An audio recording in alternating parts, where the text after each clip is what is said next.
कौन से वार का?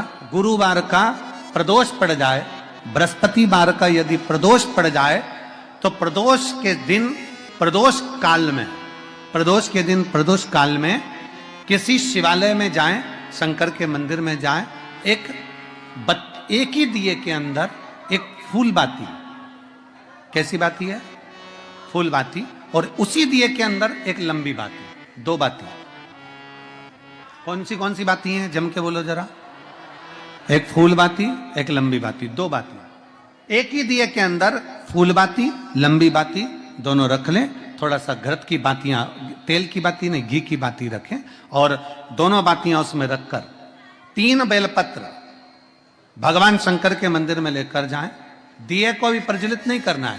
पहली बेलपत्र नंदीश्वर की जो ऊपर का भाग होता है, जिसको हम शिव तत्व भाग कहते हैं, नंदी के पीठ पर एक भाग होता है जिसको शिव तत्व भाग कहा जाता है, वो नंदी की पीठ पर जो भाग है वहां पर एक बेलपत्र समर्पित करें। दूसरा बेलपत्र आप जो माता पार्वती जी का, जैसे ये शिवलिंग है और ये गोल भाग है, ये माता पार्वती जी का हस्तकमल है, तो माता पार्वती जी का जो हस्तकमल है, इस हस्तकमल पर कहीं पर भी एक बेलपत्र आप समर्पित कर दें। और तीसरे नंबर की जो बेलपत्र है वो भगवान शंकर पर समर्पित कर दें। जो दिया आप लेकर गए हो मंदिर में, उसी दिए को नंदी और महादेव इन दोनों को दर्शन कराते हुए अगर मंदिर के अंदर लगाने दें दिया तो ठीक है, ना लगाने दें तो दीप को बीच में बस स्पर्श कराकर भले बाहर जाकर लगा दो, पर प्रयास करो वो दीप, वैसे तो बीच में नंदी और शिव के मध्य में वो दिया स्पर्श होना चाहिए। जैसे ये नंदी है और ये शिव है, तो इसके मध्य में दीप स्पर्श कर ले, भले उसको जलाने ना दे, पर स्पर्श मात्र कर कर अगर आपने एकांत में कहीं पर भी ले जाकर लगा दिया, उस दीप को जला दिया, तो गया हुआ कितना भी करोड़ रुपया हो, वो धीरे धीरे कर कर गया हुआ धन हमारा वापस आता ही है। कोई खाकर भी बैठ गया तो देगा जरूर, वो धन आएगा जरूर, कैसे भी आएगा, पर अपनी संपदा वापस। शिव तत्व की प्राप्ति है, भगवान शंकर की प्राप्ति। सबका किया है मेरा भी उद्धार कीजिए, उद्धार कीजिए, हे त्रिपुंडधारी, है त्रिशूल। आप दिल से जब बाबा से कहेंगे, अपने मन से जब भगवान को प्रार्थना करेंगे, अपने हृदय से जब शिव को पुकारेंगे, क्यों ना मिलेगा। गया हुआ धन केवल चौखट पर स्पर्श मात्र करा था पारो के पुत्र ने, और स्पर्श मात्र करने से उसका पूरा की पूरा किस्मत बाबा ने बदल दिया, उसका भाग्य बदल। देवता भाग्य लिखते हैं और महादेव भाग्य पलट देते हैं। देवता भाग्य लिखते हैं, तुम्हारी किस्मत में लिख दिया कि तुम्हें यह तकलीफ है, तुम्हारी किस्मत में लिख दिया ये दुख है, तुम्हारी किस्मत में लिख दिया ये बीमारी है, तुम्हारी किस्मत में लिख दिया ये कष्ट है, तुम्हारी किस्मत में लिख दिया तुझे ऐसा करना है, ये तुम्हारा भाग्य लिखा वो देवताओं ने लिख दिया, विधाता ने लिख दिया। पर विधाता का लिखा भी कोई पलट सकता है। मार्कंडेय भगवान को उम्र थोड़ी सी मिली थी, पर शिव की आराधना करने से उम्र बढ़ गई।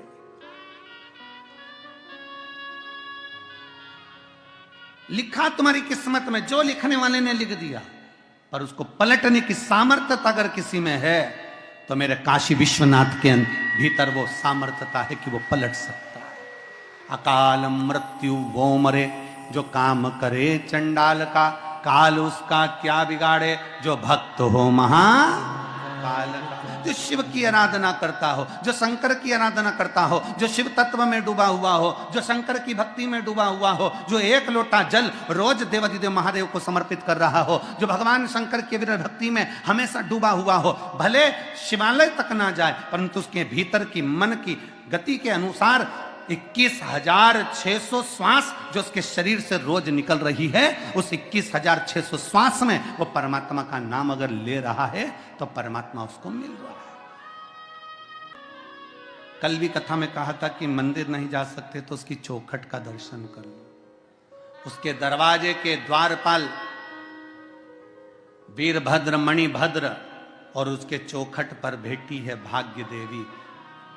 शिव महापुराण की कथा कहती है, जो शंकर भगवान के आप कभी अगर मौका लगे तो प्रयास करा करो कि शंकर के शिवालय में जब आप प्रवेश करें, शंकर भगवान के शिवालय में जब आप जल चढ़ाने के लिए जाएं, तो वहाँ जो मुख्य जो गर्भगृह की जो चौखट होती है, गर्भगृह की जो चौखट होती है, प्रयास करना चाहिए कि उस गर्भगृह की चौखट को प्रणाम करना चाहिए।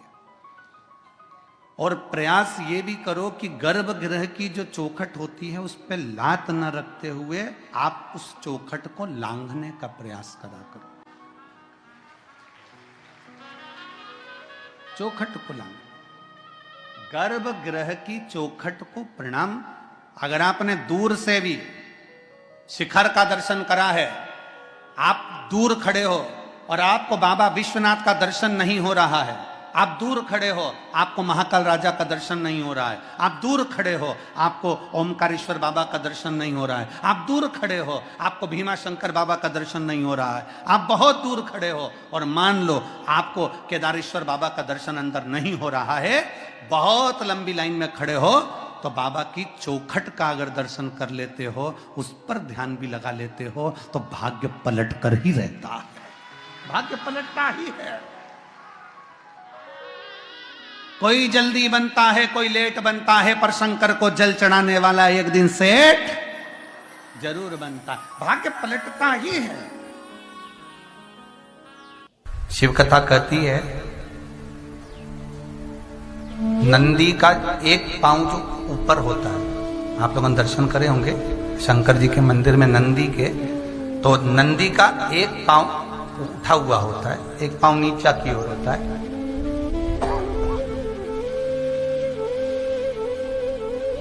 शिव पुराण की कथा कहती है, मान लो कोई हड्डी से जुड़ा हुआ रोग,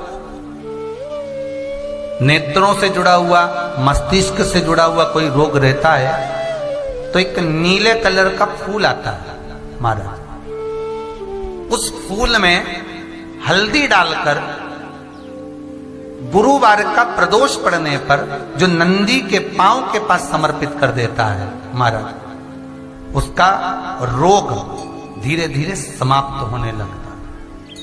लिंग पुराण कहती है कि नंदीश्वर भगवान के सामने जो पुष्प समर्पित करा जाता है उसको, ये तो लिखा था स्कंद पुराण और शिव पुराण, लिंग पुराण कहती है जो फूल आपने समर्पित करा उसको लाकर पानी की बाल्टी में डालकर आप स्नान भी कर सकते हो, उससे भी हड्डी के जितने रोग होते हैं उसमें आराम लगने लगता है। जैसे कहीं शरीर नहीं चल रहा, हाथ झुंड पड़ रहा है, हाथ काम नहीं कर रहा, हाथ में झुंझुनी आ रही है, कंपन आ रहा है, उसमें भी ये प्रयोग काम, पर होना चाहिए बृहस्पतिवार की प्रदोष। कौन से वार की?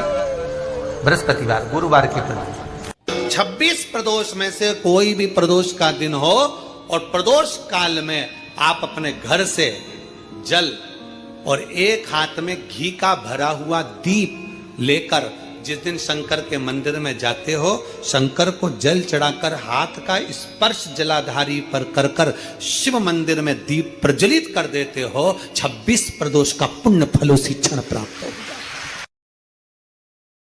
मुझे ये कष्ट है, क्या अब अपने माँ बाप से नहीं करेंगे? क्या अब अपने माँ बाप से विनय नहीं करेंगे? और माँ, पिता, फिर उसके करीब में, उसके नजदीक में जो भी होता है वो माँ बाप निकाल कर उसको दे देते हैं, माता पिता उसको दे देते हैं। माता लोग कहते हैं कि शंकर जी पे चढ़ा हुआ जल मत पियो, लोग कह देते हैं शंकर जी पे चढ़ी हुई बेलपत्र मत खाओ। कोई इस बहन से पूछे, सुनीता सोनी से, कि शंकर पर चढ़े हुए जल से उसकी गांठ जो डबल से उसके शरीर में आ गई थी वो समाप्त हो गई, तो जरा विश्वास करिएगा कि एक बेटी अपने माँ बाप से ही तो कहेगी, और बाप के पास में जो होगा वही तो अपनी बेटी को देगा दुख को मिटाने के लिए। तो मेरे शंकर भगवान के पास तो उसका चढ़ा हुआ जल है। दूसरा, जिस भूमि पर बैठकर कथा सुनो उसकी रज को अपने मस्तक पर थोड़ा सा लगाकर अवश्य जाओ, वो जीवन का एक आनंद है। और शंकर के मंदिर में जाओ तो 2 चीजें अवश्य लेकर आओ। पहला, शंकर जी पे चढ़ा हुआ, जम के बोलो, जल अवश्य लेकर आओ। क्योंकि जब तुम जल लेकर आते हो, पात्र लेकर आते हो, तो मेरा महादेव लक्ष्मी जी को तुम्हारे पीछे पीछे तुम्हारे घर तक भेज दे। दो चीजें लेकर अवश्य आओ, और शिव पुराण में जाओ तो दो चीजें लेकर अवश्य जाओ। पहले नंबर पर शंकर की कथा और अपने अंदर विश्वास कि मेरे महादेव की मैंने कथा सुनी है, अब मैं भटकूंगी नहीं। सारी दुनिया में मैंने ठोकर खा ली, अब कहीं ठोकर नहीं खाऊंगी, अब तो दरवाजे पर महादेव के जाऊंगी, बाकी की कहीं।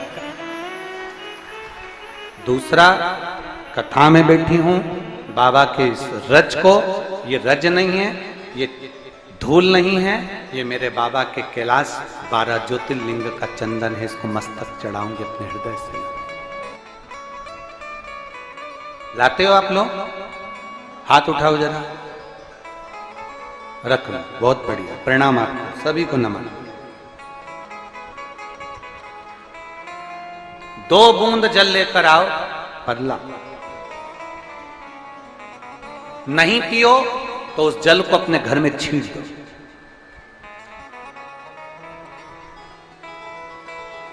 नहीं पी सकते, उस जल को छींट दो। सारे घर के लोग नहीं पी रहे, उस जल को मटके में डाल दो, हंडे में डाल दो। 2 बूंद जल हंडे में डाला, सब पी गई। आपको अलग अलग किसी को देने की जरूरत नहीं पड़ी, किसी को नहीं। हंडे में डाल दो, मटके में डाल दो, सब उस पानी को पीना रात।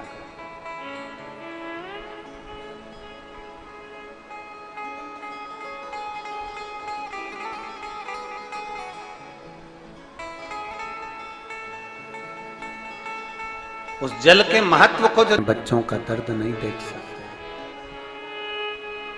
जब माता पिता अपने बच्चों का दर्द नहीं देख सकते तो देव अधिदेव महादेव तुम्हारा दर्द कैसे देखेंगे? वो भी तो काटेंगे तुमको, वो भी तो कष्ट मिटाएंगे। 2 चीजें कथा में जाकर ले। एक, जहां जगह मिल जाए वहां बैठकर कथा सुनो। धूप लगे, पंडालों की इतनी व्यवस्था नहीं हो पाती है, पंडाल लगाने वाले, टेंट लगाने वाले टेंट लगा लगा के थक जाते हैं, तो अपने साथ एक छाता लेकर चलो। 2 पानी की जम के बोलो जरा, बोतल, बिछाने की दरी अपने साथ लेकर चलो। लोगों ने उमा महेश की कथा अपने जीवन में धारण करी कि नहीं करी वो हमको नहीं स्मरण है, पर एक बात का स्मरण करिएगा,